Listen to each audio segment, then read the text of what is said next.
मकर संक्रांत म्हणलं तर सर्वात अगोदर आठवते ती म्हणजे भोगी आणि भोगीची भाजी. मिक्स व्हेज तर आपण नेहमीच खात असतो, पण या भोगीच्या भाजीची चवच काही निराळी आहे.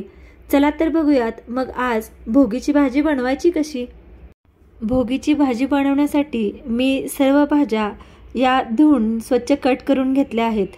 तर या भोगीच्या भाजीसाठी मी पालकची भाजी, घेवड्याची शेंग, पातीचा कांदा बारीक चिरून घेतलेला आहे. पातीच्या कांद्याचा छोटा कांदा, फ्लॉवर, गाजर, वांग, हरभरा, वाटाणा, पावटा, तसेच पांढरे तीळ असतात त्याचं कूट, खोबरं बारीक भाजून त्याचं कूट बनवलं आहे.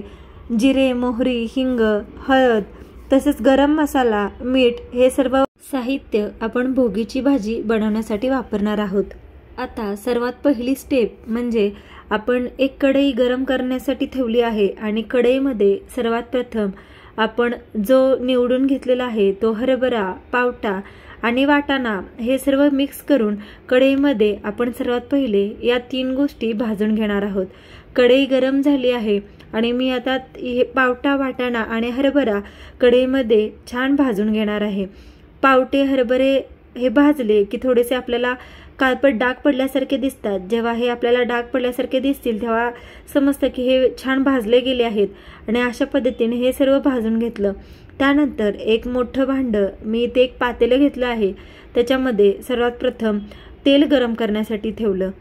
तेल गरम झाले की तेलामध्ये 2 तमालपत्र मी टाकले आहेत फोडणीसाठी. बाकी काही जास्त खडा मसाला वापरण्याची गरज नाही. कमी मसाल्यामध्ये देखील ही भोगीची भाजी चवीला अतिशय उत्तम लागते. तेलामध्ये 2 तमालपत्र टाकले की तेल छान गरम झालं की त्याच्यामध्ये मोहरी टाकायची. जिरे मोहरीची फोडणी द्यायची. मोहरी छान तडतडली. आता जिरे देखील घालून घेतले. आता याच्यामध्ये 1 वाटी मी बारीक चिरलेला कांदा घालणार आहे. कांदा गोल्डन होईपर्यंत तेलामध्ये छान परतून घेणार आहोत. कांदा भाजला की त्याच्यामध्ये पातीचा जो बारीक चिरलेला कांदा होता तो देखील कांदा याच कांद्यासोबत घालून घेणार आहोत. आता सर्व एकत्र तेलामध्ये परतून घेणार आणि गोल्डन होईपर्यंत तो भाजून द्यायचा. आता यामध्ये आलं लसणाची बारीक केलेली जी पेस्ट आहे ती 1.5 ते 2 चमचा पेस्ट टाकून ती देखील कांद्यासोबत तेलामध्ये छान परतून घ्यायची. हे सर्व एकत्रित परतून झाले की यामध्ये कढीपत्त्याची 6 ते 7 पानांची मी फोडणी दिली. तेलामध्येच ही कढीपत्त्याची पानं टाकली त्यामुळे भाजीला सुगंधही छान येतो. आणि यामध्ये 4 चमचे खायचा मसाला म्हणजेच आपली घरची जी चटणी आहे ती चटणी मी टाकलेली आहे. सर्व मसाला तेलामध्ये एकसारखा परतून झालाय आणि मसाल्याचा अगदी सुगंधही खूप छान येतो आणि तमालपत्र घातल्यामुळे त्याचा सुगंध आणखी वाढतो. आता मसाला एकसारखा छान सर्व परतून झाला की खालून आपल्याला थोडंसं पातेल्याला तेल सुटल्यासारखं दिसतं. जेव्हा या मसाल्याला तेल सुटतं तेव्हा आपण चिरून घेतलेल्या सर्व भाज्या एक एक करून या मसाल्यासोबत परतून घ्यायच्या. सर्वात पहिल्यांदा मी कांद्याची पात घातली. त्याच्यानंतर बारीक चिरलेली पालकची भाजी या मसाल्यासोबत परतून घेतली.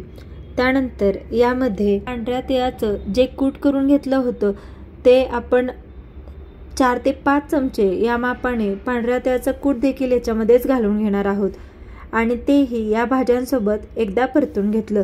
आता यामध्ये आपण ज्या कट करून घेतलेल्या बाकीच्या सर्व भाज्या आहेत त्या देखील एक एक करून टाकूयात. आता सर्व भाज्या या मसाल्यामध्ये मी मिक्स करून घेतल्या आहेत.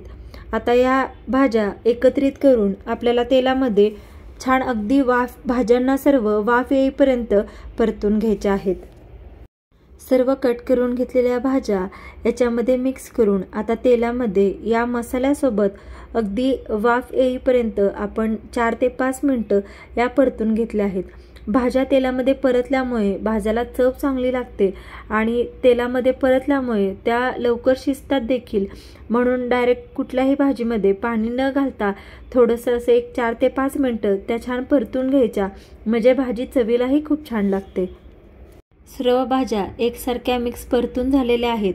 आता भाज्या शिजण्यासाठी आपण गरम करून घेतलेलं पाणी याच्यामध्ये ओतणार आहोत. पाणी गरम करून ओतल्यामुळे देखील भाज्या लवकर शिजतात आणि चव देखील चांगली लागते. थंड पाणी ओतण्यापेक्षा कधीही थोडंसं गरम किंवा कोमट पाणी ओतलं तर भाज्या शिजतातही लवकर आणि चव त्याची वाढते। आता पाणी टाकल्यानंतर सर्वात लास्टला आपण चवीनुसार मीठ टाकणार आहोत। पाणी टाकल्यामुळे आपल्याला एक अंदाज येतो की किती मीठ लागेल, त्याच्यामुळे सर्व पाणी टाकून घेतल्यानंतर भाजी किती क्वांटिटीमध्ये बनवायची आहे त्या अंदाजानुसार सर्वात लास्टला आपण मीठ टाकून घेतलं। आता भाजीला उकळी येण्यासाठी हाय फ्लेमवरती गॅस एक 5 ते 10 मिनिटं ठेवून घेतला। भाजीला उकळी आल्यानंतर गॅस फ्लेम मीडियम ठेवून 15 मिनिटासाठी भाजी झाकून ठेवली होती आणि आता 15 मिनिटानंतर आपली भाजी छान शिजली आहे आणि आता ही भोगीची भाजी सर्व करण्यासाठी रेडी आहे। ही भाजी चवीला अतिशय उत्कृष्ट लागते आणि पांढरे तीळ लावून केलेल्या बाजरीच्या भाकरीने याची चव अजून वाढते। अशा पद्धतीने बनवलेली भोगीची भाजी तुम्ही कधी खाल्ली आहे का आणि तुमच्याकडे कशा पद्धतीने भोगीची भाजी बनवली जाते ते कमेंट करून मला नक्की सांगा। तुम्हाला जर ही माझी भोगीची भाजी आवडली असल्यास माझ्या व्हिडिओला लाईक करा, कमेंट करा, शेअर करा आणि माझ्या चॅनलला सबस्क्राईब करा। Thank you so much.